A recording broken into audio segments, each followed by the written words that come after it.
Excited to have my next guest on the show. It's Anthony Aquaman Ivy, who picked up another win. This would be his fifth in a row, all by finish at XKO 64, and he won the 185 title to boot. Anthony, how you doing?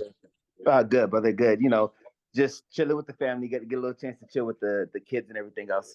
Of course, of course. Now, if I'm not mistaken, you were also the welterweight champ of this promotion. So, are you now the double champ? Because I don't think you ever lost the belt. Yeah. Well, you can consider myself as the double champ. It just sucks is because I missed weight by like 0.5 pounds when I was fighting for that championship, so they didn't give me the belt, even though I beat the challenger for it. So but it's all good though, man. But they know what it is. So Okay. All right. Now, I mean, do you want to continue to compete for this promotion? Or, I mean, right now you're looking so good. You reeled off a bunch of wins in a row, all finishes. Are you feeling like, moving forward here, it's back to the UFC or maybe to PFL? yeah, either or, man. Either back to the UFC or back to PFL. That's the plan and everything. But if I have to get one more win or do anything else in order to get to the bigger promotion, then that's what I would do. So that should be both plan A, plan B. Plan A, get to the bigger promotion. Plan B, you might have to fight one more time in order to get there. So, but if that happens, it's gonna be the same thing as always. Understood. All right. Well, let's talk about this most recent fight. This was last Friday. Justin Patterson was the opponent. What was the game plan going in against him, and how did you feel you executed it overall? It's the same game plan, man. I had on my Facebook. Yeah, it's on my Facebook, but I gotta share the link on my Instagram too. But there's my coach did a little documentary on my last fight and everything of how everything went. He put on there how the fact that I sparred them like maybe 3 or 4 times back in 2000 and I can't remember, maybe 2018 or something like that. It was like maybe a year right when I got booted from the UFC. I sparred with them and had a few rounds. I was dominating in those rounds too as well. And I sent it to my coach, and he was like, "Okay, well, it should be the same game plan." But the what made a big difference is because I cleaned up a lot of my MMA, right? Because when I was doing mostly my MMA, I was more of a grappler. I was always going in and trying to just hunt for submissions, never thinking about like, oh, let me stay on top and just trying to TK on them now.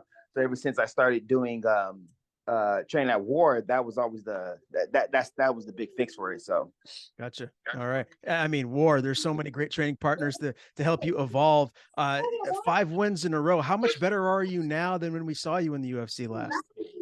Oh, way better.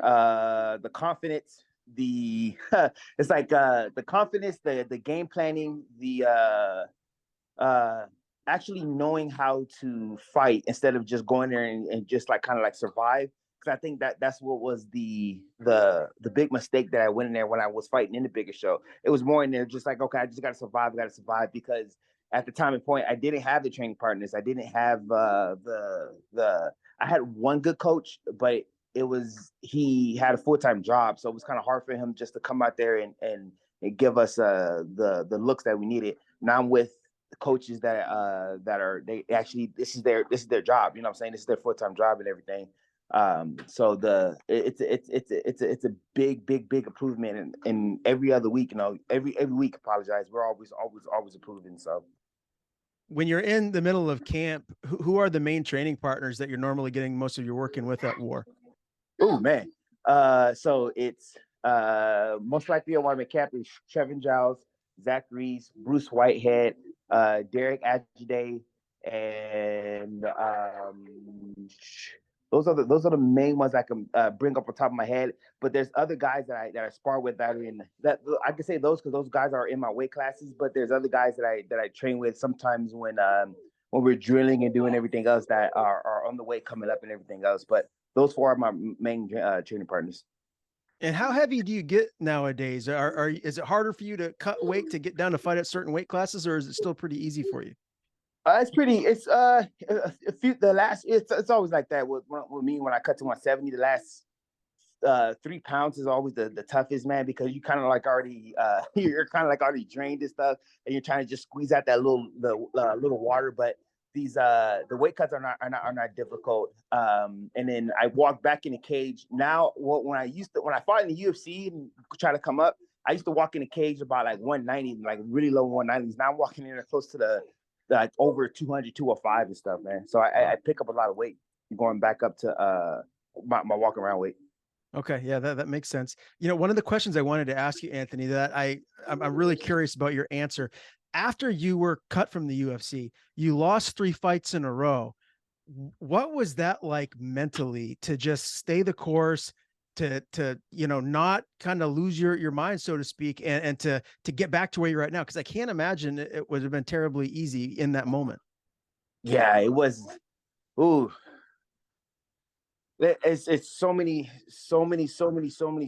emotions that went into it, man. But I guess I could just hit on the depression part, because it got to the point when after I lost like 4 in a row, right? I started questioning myself if I really wanted to, if this was for me, like if I still wanted to get on the grind, if I still wanted to do this, do I still have time to get back into the UFC? What are these game plans? It was very, very, very heartbreaking, man, because of you go on a winning streak and all of a sudden, boom, you just get hit in the head. It's a huge obstacle, man. It's a big obstacle. I had to jump over, crawl over, jump around, go through, whatever it was, man. But it's one of those things that my wife tells me all the time is if I wasn't losing, would I have thought about going to train at war? What have I thought about it getting to a gym where I get the hardest training that I can possibly get to, or would I would have been that person that just stay loyal to my old gym and try to stay there and try to just try to get it out, man. It was one of those things, man, that was kind of difficult. So And look at you now, man. Things are going great. I wanted to yeah. ask you too. I love the nickname Aquaman. I don't really know the backstory, so please tell me. How did you get that nickname? Oh, of course, of course. So my old coach, his name was Frank. So when I started as amateur, I wanted my nickname as Ghost, right? But my coach and my twin brother was clowning on me. They was like, "Oh, that nickname is whack, bro. You don't need that. You don't need that." So I was like, "Okay." I was one of those guys like, I'm not even gonna have a nickname. So I think my first 2 amateur fights that I had, it was just Anthony Ivy, right? But what Frank decided to do, he was like, "Man, we're gonna call you Aquaman," and I was like, "Aquaman." I said, "Man, ain't nobody want to be called no Aquaman, dog. That's not a hard name. That's not nothing, dog." He was like, "But you're not understanding, right?" He's like, "So in my story, right? I didn't have any wrestling background. I didn't have no jiu background, no striking background, nothing of that. But I came into MMA even from amateur, and I was beating people, finishing them, right? And I didn't have a name. I didn't have none of that. And now everybody in San Antonio, if you talk about MMA, everybody's heard of Ivies, right? So it's the same thing with Aquaman. Before the new Area 52 came out, Aquaman wasn't popular. Now, when this new Area 52 comic book came out and everything else, and then he came on TV and everything else, now he blew up. He boom, just like became very popular. So that's where he got that from. I mean, there's a bigger story behind that, but that's how best way I can sum it up. Okay, I like it. And are you a good swimmer? Are you pretty proficient in the water? Yeah, I'm a decent swimmer, man. But my wife, she's dolphin, man. She can, Jesus Christ, man. There was one time we went on our honeymoon, and then we was on the cruise ship, and we went to, I think, Galveston, and we went snorkeling. Man, bro, I swear to God, dude, this girl, she was just like a dolphin, man. She was just leaving me hanging, man. I was trying my best, man, but we was swimming because I think that thing was like you're out there for like maybe like 15, 20 minutes, and she's just hanging in there, man. Man, I'm sinking like a rock, like just hardcore, bro. I'm sitting there telling my wife, man, if you don't slow down, you're leaving me behind with these people and stuff, man. It's ridiculous. So she's clearly Aqua Woman then. Yeah, 100%, bro. You might as well call her Aquaman. That's too funny. So obviously you're a loving family man. What other hobbies do you have outside of MMA? Are you a big sports nut like me? I don't know if you could tell the wall Yeah. behind me. I love all sports. What do you get into outside of MMA? I'm really big into my watch. I can show you right now, actually. Hold on, baby. I'm really big into my into gaming. Okay. I gave him a line. I used to stream, but I slowed down because I'm always traveling to Houston. Mhm. But as soon as I, kind of like slow down and I kind of like figure out like how can I get everything situated and everything, I usually play on the game. Come on, hurry up, hurry up. Okay. So you're a big gamer. You have a nice setup. Yes. Okay. How can I flip this camera around? Hold on, baby. Hold on, baby. There it is. Nope, that's not it. Well, here, I do it like this. It's a little mess up here, but Oh yeah. Okay. That's very yeah, nice. this is my whole entire. I got my little setup and everything up here. Very cool. Yeah, so that's if if I was a hobbyist, this is normally what I do. I just sit there and play games. Nothing wrong with that. I have a lot of friends too. Same deal. They're playing. They're gamers through and through. I like to play a little bit of Madden. That's kind of where it ends for me. But to circle back to you, I mean, obviously the holidays are right around the corner. You got your family. Do you want to fight during the holidays, or do you want some time off? When's the next perfect time frame to see you in there? Well, yeah, I would love to fight again. Like to be honest, I really really would love to fight because it's one of those things that I mean we only have so much time to fight, so you can't sit there and waste time. And my kids are still young, man. They're not at that age where they're remembering any of this. I don't think when Ava, even my oldest one, I don't think when she gets older that she's going to remember me fighting or doing everything else. It's gonna be one of those things I have to remind her, right?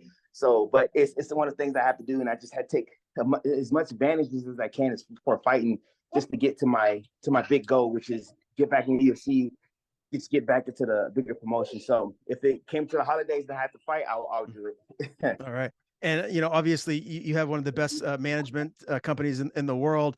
They must have a pretty good idea as to what the UFC, what Bellator, PFL are thinking about you. You've already said earlier in the interview that you feel like that is what really should be next. Do you think we're going to see that here in 2023, or do you think 2024 might be a little bit more realistic? Man, it'll be a huge accomplishment if it happened in 2023. That's what I want. But if anything, I can see it happening in 2024 if we don't get no big news, because I think what UFC has a few more cards left. Mm-hmm. So we'll see. All right. Well, Anthony, I'm excited to see what's next for you, my man. Yes, sir. Again, congratulations on yet another win. Pleasure interviewing you here today. Before we do sign off, I want to give you the floor. If there's anyone you want to thank, anything you want to plug, the floor is yours. Yeah, man. I just want to thank all of my sponsorships, all my teammates, all my fans, friends, everybody that's been supporting me through thick and thin, love them all. But I want to really give a big shout out to my my father-in-law, my mother-in-law.